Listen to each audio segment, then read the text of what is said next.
Dear students, நாம் 10th ஸ்டாண்டர்டுடைய loss of மோஷன்கிற topic பற்றி நீங்கள் எழுதிருக்கோம். என்னுடைய பேர் சங்கரன். நான் உங்களுக்காக இந்த லெசனை உங்களுக்கு டீச் பண்ண போகிறேன்.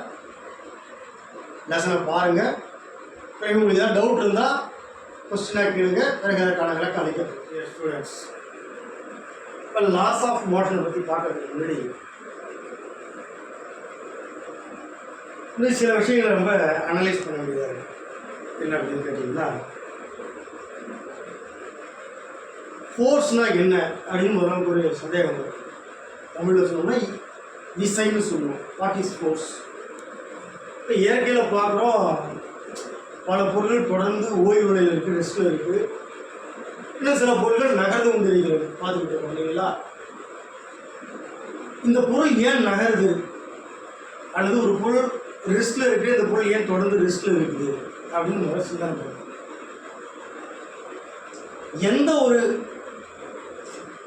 விஷயம் ரெஸ்ட்டில் இருக்கிற பொருள் நகர்த்துகிறதோ, எந்த ஒரு எக்ஸ்டர்னலாக வெளியிலிருந்து இயங்கக்கூடிய ஒரு விஷயம் தொடர்ந்து நகர்ந்து கொண்டு இருக்கக்கூடிய ஒரு பொருளை ஸ்டாப் பண்ணி நிறுத்துதோ, அதுக்கு பேர் தான் நம்ம ஃபோர்ஸ்னு சொல்லணும். அந்த ஃபோர்ஸை பற்றியும், அந்த ஃபோர்ஸ்னால ஆப்ஜெக்டுகள் எப்படி நகர்கிறது, ஒரு பொருள் நகரும் போது என்னென்ன விஷயங்கள்லாம் ஏற்படுகிறது, ஏற்கனவே படிச்சிருக்கோம், 9th படிச்சிருக்கோம். டிஸ்பிளேஸ்மெண்ட், வெலாசிட்டி, ஆக்சலரேஷன், இப்படி நிறைய விஷயங்களை படிச்சிருக்கோம். அப்போ ஒரு ஆப்ஜெக்டில் ஒரு பொருள் மேலே ஃபோர்ஸ் ஆக்ட் பண்ணிச்சுன்னா அந்த பொருள் எப்படி பிஹேவ் பண்ண போகுது, அதனால் என்னென்ன மாற்றங்கள் ஏற்பட போகிறது அப்படிங்கிறத பற்றி தான் இந்த டாப்பிக்கில் படிக்க போகிறோம். Laws of motion. ஒரு பொருள் மேலே ஃபோர்ஸ் ஆக்ட் பண்ண பிறகு அந்த ஆப்ஜெக்ட் நகரும் பொழுது என்னென்ன மாற்றங்கள் ஏற்பட போகிறது அதை பற்றி படிக்க போகிறோம். மெக்கானிக்ஸ் அப்படின்னா என்ன? இப்போ ஃபிசிக்ஸில் நிறைய சாப்டர்ஸ் இருக்குது. அதில் ஒரு சாப்டர் பேர் மெக்கானிக்ஸ். மெக்கானிக்ஸ்னால் ஒன்றும் இல்லை, ஒரு ஆப்ஜெக்ட் மேலே ஃபோர்ஸ் ஆக்ட் பண்ணும்பொழுது அந்த ஆப்ஜெக்ட் எப்படி பிஹேவ் பண்ணுதுன்னு ஸ்டடி பண்ணக்கூடிய ஃபிசிக்ஸுடைய ஒரு பிரான்ச்சுக்கு பேர் தான் மெக்கானிக்ஸ்னு பேர். அந்த மெக்கானிக்ஸை நம்ம 2 டைப்பாக பிரிக்க போகிறோம். ஒன்று ஸ்டாட்டிக்ஸ், ஒன்று டைனமிக்ஸ்னு பிரிக்க போகிறோம். ஒரு ஆப்ஜெக்ட் மேலே ஃபோர்ஸ் ஆக்ட் பண்ணி அந்த ஆப்ஜெக்ட் கண்டினியூஸாக ரெஸ்ட்லேயே இருக்குதுன்னு வச்சுங்களேன், ஓய்வு நிலையிலே இருக்குதுன்னு வச்சுக்கோங்க. அப்போ அதை பற்றி படிக்கக்கூடிய படிப்புக்கு பேர் தான் ஸ்டாட்டிக்ஸ் அப்படின்னு. இப்போ ஒரு வீடு நின்றுட்டு இருக்குது, ஸ்டேபிளாக நின்றுட்டு இருக்குது. அப்படி நின்னாலும் அது மேலே ஒரு எக்ஸ்டர்னல் ஃபோர்ஸ், ஒரு கிராவிடேஷன் ஃபோர்ஸ் ஆக்ட் பண்ணிக்கிட்டு இருக்குது. ஒரு மனிதன் நின்றுக்கிட்டு இருக்கோம், அப்போ நான் நிற்கிறேன், நான் நிலையாக நின்னாலும் என் மேலே ஒரு ஃபோர்ஸ் வந்து கண்டினியூஸாக கிராவிடேஷன் ஃபோர்ஸு கீழ் நோக்கி இயங்கிக்கிட்டு இருக்குது. ஒரு எக்ஸ்டர்னல் ஃபோர்ஸ் இருந்தாலும் அந்த ஆப்ஜெக்ட்டு கண்டினியூஸாக ரெஸ்ட்டில் இருக்கும் பொழுது அதை பற்றி படிக்கக்கூடிய படிப்புக்கு பேர் ஸ்டாட்டிக்ஸ். அப்படியே ஆப்போசிட்டாக ஒரு ஆப்ஜெக்ட் மேலே ஃபோர்ஸ் ஆக்ட் பண்ணி அந்த பொருள் நகர ஆரம்பிச்சிருச்சுன்னு வச்சுக்கோங்க, மூவ்மெண்ட்டில் இருக்குன்னு வச்சுக்கோங்க, அப்போ அதை பற்றி படிக்கக்கூடிய படிப்புக்கு பேர் தான் நம்ம டைனமிக்ஸ்னு சொல்கிறோம். அந்த டைனமிக்ஸே 2 டைப்பாக பிரிக்கிறாங்க. ஒன்று கைனமேட்டிக்ஸ், இன்னொன்று கைனடிக்ஸ் அப்படின்னு சொல்கிறோம். அதில் கைனமேட்டிக்ஸ்னால் என்ன, கைனடிக்ஸ்னால் என்ன அப்படின்னு கேட்டிங்கன்னா, ஒரு ஆப்ஜெக்ட் மேலே ஃபோர்ஸ் அப்ளை ஆன பிறகு ஃபோர்ஸை பற்றி எந்த விதமான கவலையும் இல்லாமல் அந்த ஆப்ஜெக்ட் எப்படி இயங்கிக்கிட்டு இருக்குது, எப்படி நகர்கிறது, என்னெல்லாம் நடக்குதுன்னு படித்தா அதுக்கு பேர் தான் கைனமேட்டிக்ஸ்னு பேர். ப்ளஸ் அந்த ஃபோர்ஸையும் கன்சிடர் பண்ணி, அந்த ஆப்ஜெக்ட் மேலே ஆக்ட் பண்ண ஃபோர்ஸையும் கன்சிடர் பண்ணி நம்ம படித்தோம்னா அது பேர் கைனடிக்ஸ் அப்படின்னு சொல்கிறாங்க. ஓகேவா? நம்ம ஃபோர்ஸ் அண்ட் மோஷன் பற்றி படிக்கும்போது கிரேட் ஃபிலாசபர் அரிஸ்டாட்டில் என்ன சொல்லியிருக்கிறார் அப்படின்னு சொன்னீங்கன்னா, அதை 2ஆக பிரிக்கிறாங்க மோஷனை. ஒன்று நேச்சுரல் மோஷன், இன்னொன்று வயலண்ட் மோஷன் அப்படின்னு. எக்ஸ்டர்னல் ஃபோர்ஸ் எதுவுமே இல்லாமல் ஒரு ஆப்ஜெக்ட் இயங்கி கொண்டு இருக்கிறது அப்படின்னா அதை நேச்சுரல் மோஷன், ஃபோர்ஸ் இண்டிபெண்டன்ட்னு சொல்கிறாங்க. ஒரு ரெஸ்ட்டில் இருக்கக்கூடிய ஒரு ஆப்ஜெக்ட் மேலே எக்ஸ்டர்னலாக வெளியிலேருந்து ஒரு ஃபோர்ஸ் ஒன்று அப்ளை பண்ணோம்னா அந்த ஆப்ஜெக்ட் நகருது பார்த்தீங்களா, அது பேர் violent motion, force depend motion அப்படின்னு சொல்கிறாங்க. 2வது, அந்த காலத்தில் இது உண்மைக்கு மாறானதாக இருந்தாலும் அவர் சொல்லியிருக்கிற விஷயம் என்னென்னா, ஒரு செர்டன் ஹைட்லேருந்து 2 ஆப்ஜெக்ட் நம்ம கீழே ட்ராப் பண்ணுறோம், 2 பொருளும் கீழே வரும். ஒரு லைட்டான ஆப்ஜெக்ட் ஒன்று, ஒரு ஹெவியான ஆப்ஜெக்ட் ஒன்று கீழே வரும். அது விடும் பொழுது அரிஸ்டாட்டிலுடைய கூற்றுப்படி கனமான பொருள் வேகமாக கீழே வந்து பூமியை விழும், லேசான பொருள் பொறுமையாக தான் கீழே விழும் அப்படின்னு சொல்லியிருக்காங்க. அது தவறு என்பது பின்னாடி நிரூபிக்கப்பட்டிருக்கிற ஒரு விஷயம் அது இருக்கு. அதுபோல் கலீலியோ அப்படிங்கிறவர் சில விஷயங்களை ஃபோர்ஸை பற்றி மோஷனை பற்றி சில விஷயங்கள் சொல்லியிருக்காங்க. அதை பற்றி தெரிஞ்சுக்கலாம். அது என்ன சொல்கிறாங்க அப்படின்னா, எல்லா ஆப்ஜெக்ட்டுமே தொடர்ந்து ரெஸ்ட்டில் இருக்கக்கூடிய ஆப்ஜெக்ட் ரெஸ்ட்டில் இருக்கிறதுக்கு ட்ரை பண்ணும், அல்லது யூனிஃபார்ம் மோஷனில் இருக்கக்கூடிய ஆப்ஜெக்ட் கண்டினியூஸாக தொடர்ந்து ஒரு யூனிஃபார்ம் மோஷனில் இருக்கக்கூடிய ஸ்டேட்டஸை மெயின்டைன் பண்ண முயற்சி செய்யும். First point. இந்த ரெஸ்ட் ஸ்டேட்டை மாற்றணும்னாலோ அல்லது ஒரு யூனிஃபார்ம் ஸ்ட்ரைட் லைன் மோஷன் சொல்லுவோம் இல்லைங்களா, ஒரு நேர்கோட்டு பாதையில் அல்லது ஒரு யூனிஃபார்ம் மோஷன் இருக்கக்கூடிய மோஷன் இருக்கு இல்லையா, அதை மாற்றணும்னு சொன்னால் அதன் மேலே ஒரு எக்ஸ்டர்னல் ஃபோர்ஸ்னு ஆக்ட் பண்ணியே ஆகணும். ஒரு புறவிசை செயல்படாத வரை, ஒரு எக்ஸ்டர்னல் ஃபோர்ஸ் ஆக்ட் பண்ணாத வரைக்கும் ரெஸ்ட்டில் இருக்கக்கூடிய ஆப்ஜெக்ட் ரெஸ்ட்டில் தான் இருக்கும்.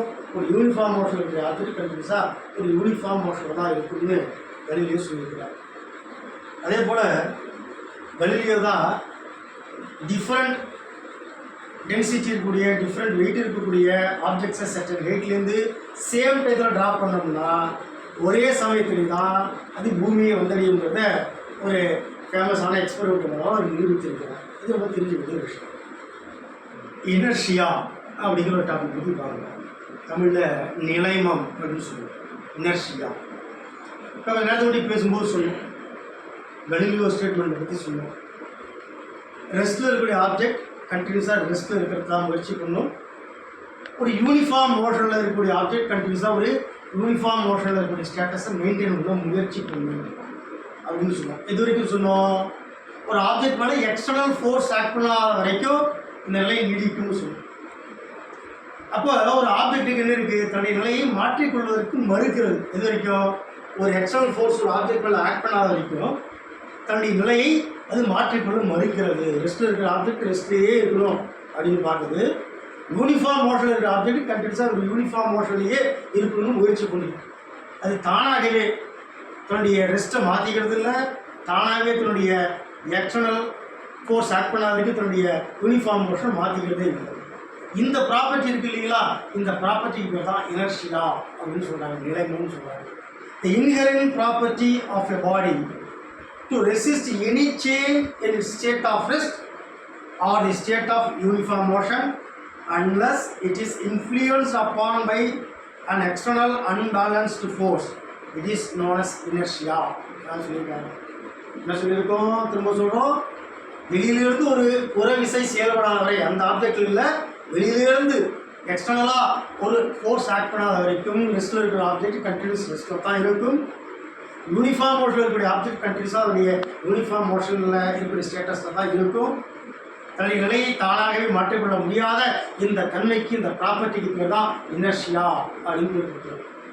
இந்த இனர்ஷியாவை 2 டைப்பாக பிரிக்கிறோம். ஒன்று inertia of rest, another one is inertia of motion. Of inertia ஏற்கனவே பார்த்தோம். இனர்ஷியா அப்படின்னா தன் நிலையை தானே மாற்றிக்கொள்ள முடியாது. அதேபோல் 3 டைப்பாக பேசுகிறோம்.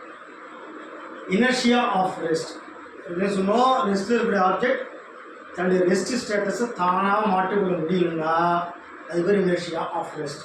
இங்கிலீஷ் என்ன சொல்கிறாங்க, the resistance of your body to change its state of rest is called inertia of rest. இப்போ ஒரு ஸ்டூல் இருக்குன்னு வச்சுப்போம். இந்த ஸ்டூல் தானாக நகருமா அப்படின்னா தானாக நகராது. அது அப்படியே ரெஸ்ட்லேயே தான் இருந்துகிட்டு இருக்கும். அதை பிடிச்சி தள்ளுற வரைக்கும், அது மேலே ஒரு எக்ஸ்டர்னல் ஃபோர்ஸ் ஆக்ட் பண்ணுற வரைக்கும் தன்னுடைய நிலை தானாகவே மாற்றக்கூடாது. இது inertia of rest. For example, ஒரு பஸ்ஸில் ஏறி உட்காந்துருக்கீங்க, எல்லாரும் ரெடியாக இருக்கீங்க, பஸ்ஸு ஸ்டார்ட் பண்ணவே இல்லை, அப்படியே பஸ்ஸு ஸ்ட்ரீட்டில் நீரில் உட்காந்துருக்கீங்க. திடீர்னு வேகமாக பஸ்ஸை ஸ்டார்ட் பண்ணி பஸ்ஸு வேகமாக மூவ் வச்சுருச்சிங்க. நம்ம எல்லாமே பின்னோக்கி தள்ள போகணும். ஏன் தள்ள போகணும் அப்படின்னா, நம்ம என்ன இருக்கு, நம்மளுடைய உடம்பு ஒரு எக்ஸ்டர்னல் ஃபோர்ஸ் ஆக்ட் பண்ணி நம்ம உடம்பு முன்னோக்கி நகர்வது மறுக்கிறது. உடம்பு அதே ரெஸ்ட் பொசிஷனில் இருக்க பார்க்குது. பஸ்ஸு முன்னோக்கி நகருது, நம்ம உடம்பு என்ன செய்ய மறுக்குது, முன்னோக்கி நகர மறுக்கிறது, பின்னோக்கி நகருது. அந்த ரெஸ்ட்டை கண்டினியூ பண்ண பார்க்குது. இது இனர்ஷியா ஆஃப் ரெஸ்ட்டுக்கு ஒரு எக்ஸாம்பிள். இனர்ஷியா ஆஃப் மோஷன் அந்த அதர் ஹேண்ட் ஆப்போசிட் ஆக்ஷன் சொல்லுவாங்க. ஒரு ஆப்ஜெக்ட் வேகமாக போயிட்டு இருக்கு, அப்படி போயிட்டு இருக்க ஆப்ஜெக்ட் எப்போ நிற்கும்? ஒரு யூனிஃபார்ம் மோஷனில் போயிட்டு இருக்குன்னு வச்சுக்கோங்க, ஒரு சீரான இயக்கத்தில் போயிட்டு இருக்க ஒரு ஆப்ஜெக்ட் எப்போ அது ரெஸ்ட்டுக்கு வரும்னு கேட்டால் அது மேலே ஒரு எக்ஸ்டர்னல் ஃபோர்ஸ் ஆக்ட் பண்ணால் தான், ஒரு புறவிசை செயல்பட்டால்தான் அந்த ஆப்ஜெக்ட் ரெஸ்ட் கண்டிஷனுக்கு வரும். The resistance of your body to change its state of motion is called inertia of motion. அதே தான் பஸ்ஸில் போகிறோம், பஸ்ஸு வேகமாக போயிட்டே இருக்கு, திடீர்னு சடனாக பிரேக் அடிச்சிட்டாங்க பஸ்ஸுக்கு, என்ன ஆகும்? முன்னோக்கி தூக்கி எறிய போடும். என்ன காரணம்? இப்போ வேகமாக போயிட்டே இருக்கும், ஒரு யூனிஃபார்ம் மோஷனும் அந்த உடம்பு போயிட்டே இருக்கும். எக்ஸ்டர்னல் ஃபோர்ஸும் பஸ்ஸுக்கு அப்ளை பண்ணிட்டாங்க, பஸ்ஸுக்கு பிரேக் அடிச்சிட்டாங்க, பஸ்ஸு நின்றுடுச்சு. நம்ம உடம்புக்கு பிரேக் இருக்கா? இல்லை. நம்ம உடம்பு மேலே எக்ஸ்டர்னல் ஃபோர்ஸ் ஆக்ட் பண்ணுதா? இல்லை. அதனால் அது என்ன ஆகிட்டு இருக்கு? தொடர்ந்து முன்னோக்கி பாய்கிறது. இந்த நிகழ்ச்சிக்கு பேர் தான் சொல்கிறோம் இனர்ஷியா ஆஃப் மோஷன். தன்னுடைய மோஷன் அது தானே நிறுத்திக்கிறது இல்லை, அதே டேரக்ஷனில் முன்னோக்கி பாய்ந்து கொண்டிருக்கிறது. Inertia of motion. எப்போ இனர்ஷியா ஆஃப் டைரக்ஷன் சொல்கிறோம்? ஒரு கவுடு பாதையில் போகிறோம், ஒரு வளைவு பாதையில் பஸ்ஸு போயிடுச்சு, பஸ்ஸு போகுது, வேகமாக போய் டேர்ன் பண்ணுதுச்சு. பஸ்ஸு எந்த திசையில் திரும்புகிறதோ அதுக்கு எதிர் திசையில் உடம்பு தள்ளப்படும். பார்த்துருக்கலாம், நம்ம உடம்பு ஒரு பர்டிகுலர் டேரக்ஷனில் பஸ்ஸு ஒரு பஸ்ஸோ காரோ ஏதோ ஒரு பர்டிகுலர் டேரக்ஷனில் போயிட்டே இருந்திருக்கும். திடீர்னு அந்த டேரக்ஷன் திருப்பும் போது, அந்த திசையை மாற்றும் பொழுது நம்மளுடைய உடம்பு என்ன செய்யாது? அந்த திசைக்கு அந்த திசையில் திரும்புவதற்கு எதிர்ப்பு தெரிவித்து ஆப்போசிட் டேரக்ஷன் நகர முயற்சி பண்ணும். இதுக்கு பேர் தான் இனர்ஷியா ஆஃப் டைரக்ஷன் சொல்கிறாங்க. அதாவது தன்னுடைய மோஷனுடைய டைரக்ஷனை மாற்றிக்கிறதுக்கும் ஒரு ஆப்ஜெக்ட்டு ஆப்போஸ் பண்ணுறது, எதிர்ப்பு தெரிவிக்கிறது இல்லையா? இதுக்கு பேர் தான் இனர்ஷியா ஆஃப் மோஷன் அப்படின்னு சொல்கிறோம். மொமெண்டம் அப்படின்னா என்ன? எஸ்பெஷலி லீனியர் மொமெண்டம்னா என்ன அப்படின்னு பார்த்தோம். மொமெண்டம் தமிழில் உந்தம் அப்படின்னு சொல்கிறோம். இப்போ ஒரு ஆப்ஜெக்ட் மேலே ஃபோர்ஸ் ஆக்ட் பண்ணுது, ஒரு பொருள் மேலே ஃபோர்ஸ் ஆக்ட் பண்ணுது. அந்த ஃபோர்ஸ்னால அது அந்த ஃபோர்ஸுடைய எஃபெக்ட் எந்த அளவுக்கு இருந்திருக்கு அப்படிங்கிறது எப்படி கண்டுபிடிக்கிறது? அந்த இம்பேக்ட் எந்த அளவுக்கு இருந்திருக்கு? ஒரு ஆப்ஜெக்ட் மேலே ஃபோர்ஸ் ஆக்ட் பண்ணதுனால ஏற்பட்ட அந்த விளைவு இருக்கு இல்லைங்களா? இந்த இம்பேக்ட் இருக்கு இல்லையா? இந்த இம்பேக்ட் எந்த அளவுக்கு இருக்குது? அதிகமாக இருக்கா, குறைவாக இருக்கா, எவ்வளவு இருக்கிறது அப்படிங்கிறது எப்படி தெரிஞ்சுக்கிறது? அதை தான் நம்ம மொமெண்டம்னு சொல்கிறோம். மொமெண்டம் அப்படிங்கிறது என்னன்னு கேட்டிங்கன்னா, ஒரு ஆப்ஜெக்டு ஒரு பால் இருக்குன்னு வச்சுக்கோங்க, ஒரு சின்ன பந்து இருக்குது, தூக்கி எரியும். ஒரு சின்ன சாதாரண ரப்பர் பால் அதை தூக்கி ஒரு ஆப்ஜெக்ட் மேலே போடலாம். ஒரு கனமான இரும்பு பந்து இருக்குது, அதை தூக்கி போடலாம். ரெண்டுத்துக்கு வித்தியாசம் இருக்குது. ரப்பர் பாலும் ஒரு ஃபோர்ஸ் அப்ளை பண்ணணும், ஒரு கனமான இரும்பு பால் அயன் பாலும் ஒரு ஃபோர்ஸ் அப்ளை பண்ணணும். ஆனால் எதனுடைய இம்பேக்ட் அதிகம் அப்படின்னா, வெயிட்டாக இருக்கக்கூடிய அயன் பாலுடைய இம்பேக்ட் அதிகமாக இருக்குது, லேசான ரப்பர் பாலுடைய இம்பேக்டும் குறைவாக இருக்குது. எதை டிபெண்ட் பண்ணி இருக்குது? ஒன்று மாசை டிபெண்ட் பண்ணிருக்கு. இம்பேக்ட் எதை டிபெண்ட் பண்ணி இருக்குது? மாஸ் டிபெண்ட் பண்ணி இருக்குது. மாஸ் மட்டுமா, எடை மட்டும்தான் சார்ந்ததா அப்படின்னா இன்னொரு விஷயம் இருக்குது. ரெண்டு ஒரே பாலை எடுத்துக்கலாம், ரெண்டு ஒரே சைஸில் ரெண்டு பால் எடுத்துக்கலாம், ஒரே இரும்புனால செய்யப்பட்ட பாலாக இருக்கலாம். ஒரு பால் சும்மா ட்ராப் பண்ணுறேன், எது கீழே விடும், போய் கீழே விழுது, சும்மா கிராவிட்டினாலும் விழுது, அதனால் ஒரு இம்பேக்ட் இருக்கும். அதே ஆப்ஜெக்டை வேகமாக தூக்கி எரியும் பொழுது, ஹையர் வெலாசிட்டியில் எரியும் பொழுது அது ஏற்படுத்தக்கூடிய இம்பேக்ட் கூடுதலாக இருக்கிறது. அப்போ ஒரு ஃபோர்ஸ் ஒரு ஆப்ஜெக்ட் மேலே ஆக்ட் பண்ணும் பொழுது அது உண்டாக்கக்கூடிய இம்பேக்ட் ரெண்டு விஷயங்களே சார்ந்து, 2 ஃபேக்டர்ஸை டிபெண்ட் பண்ணிடும். ஒன்று mass of the object, another one is velocity of the object. இந்த மொமெண்டங்கிறது ரெண்டு விஷயத்தை சார்ந்தது, mass of the object and velocity of the object. இந்த ரெண்டுத்தையும் மல்டிப்ளை பண்ணோம்னா, மாஸ் ஆஃப் தி ஆப்ஜெக்டையும் வெலாசிட்டி ஆஃப் தி ஆப்ஜெக்டையும் மல்டிப்ளை பண்ணோம்னா கிடைக்கக்கூடிய ஒரு வேல்யூ இருக்குது இல்லைங்களா? அந்த வேல்யூக்கு பேர் தான் நம்ம என்ன சொல்கிறோம்? லீனியர் மொமெண்டம்னு சொல்கிறோம். என்ன சொல்கிறோம்? Linear momentum is none other than the product of mass of the object and the velocity of the object. இந்த மொமெண்டத்தை நம்ம என்ன சொல்லுவோம் அப்படின்னா, P அப்படிங்கிற எழுத்தால் குறிப்போம். லீனியர் மொமெண்டத்தை P ஈக்குவல் டு mv அப்படின்னு எழுதுவோம். பிங்கிறது லீனியர் மொமெண்டம், எம்ங்கிறது மாஸ் ஆஃப் தி ஆப்ஜெக்ட், விங்கிறது வெலாசிட்டி. இதுக்கான யூனிட் என்ன அப்படின்னா நமக்கு தெரியும். மாஸுக்கான யூனிட் என்ன? கிலோகிராம். வெலாசிட்டிக்கு என்னது? Metre per second. அதுக்கு மேலே கொண்டு போனீங்கன்னா கிலோகிராம் மீட்டர் செகண்ட் பவர் -1, இதுதான் அதுக்கான யூனிட். ஓகேங்களா? இதெல்லாம் ஞாபகத்தில் வச்சு